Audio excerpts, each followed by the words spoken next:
Mengurangi polusi udara itu harus selaras. Kalau ada investasi masuk tapi mengancam keberlanjutan lingkungan, maka pasti akan kita tolak.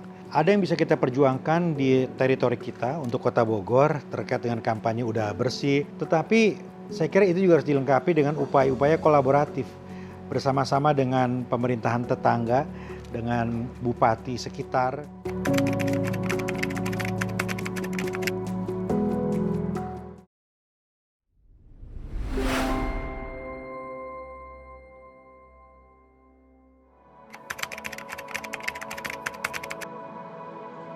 Ada 3 hal yang menjadi identitas utama Kota Bogor. Bogor as the Green City, kota hijau.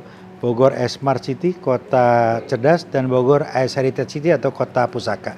3 hal ini harus mendasari semua kebijakan kita. Jadi untuk pertumbuhan ekonomi, untuk perkembangan kota, untuk investasi, semua dikembalikan ke sini. Kalau ada investasi masuk tapi mengancam keberlanjutan lingkungan, maka pasti akan kita tolak. Kalau ada juga program-program dari swasta ataupun bahkan pemerintah pusat tapi bisa mengancam usaha kita, maka pasti akan kita kaji ulang. Ya, termasuk ketika kita membutuhkan alat transportasi baru seperti bis, maka akan kita desain semaksimal mungkin supaya ramah lingkungan.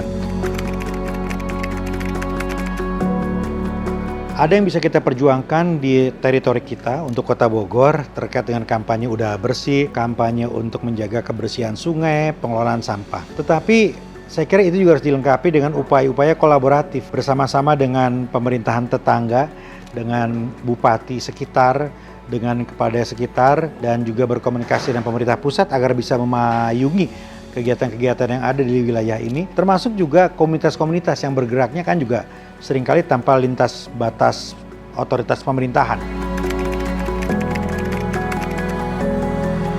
Satu, kita punya Satgas Ciliwung yang fokus untuk upaya edukasi, upaya penegakan hukum, dan upaya untuk mencari solusi pengelolaan sampah. Yang kedua, kita punya Perda tentang sampah yang bisa diturunkan untuk memberikan sanksi atau denda terhadap orang-orang yang melanggar lingkungan, membuang sampah sembarangan, termasuk membakar sampah sembarangan. Tetapi itu semua tentu harus dikuatkan melalui satu sistem.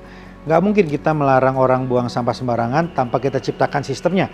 Tempat pembuangan akhirnya seperti apa, mengelola sampah mulai dari hulu seperti apa, di rumah tangga seperti apa, memilah-memilihnya seperti apa. Jadi upaya penegakan hukum harus diawali dan dikuatkan justru dengan edukasi di tingkat hulu atau di tingkat rumah tangga. Mengurangi polusi udara itu harus selaras dengan upaya kita untuk membangun transportasi publik yang nyaman. Sejak tahun 2014 kita membangun fasilitas pedestrian supaya membiasakan warga berjalan kaki, bergerak dari satu shelter ke shelter lain ketika transportasi publik itu sudah berkonsep transit oriented development. Yang kedua, kita memperbaiki transportasi publik yang ada, angkot dikonversi menjadi bis. Saat ini sudah ada 47 bis Transpakuan yang beroperasi dan insya Allah akan terus ditambah sampai beberapa tahun mendatang.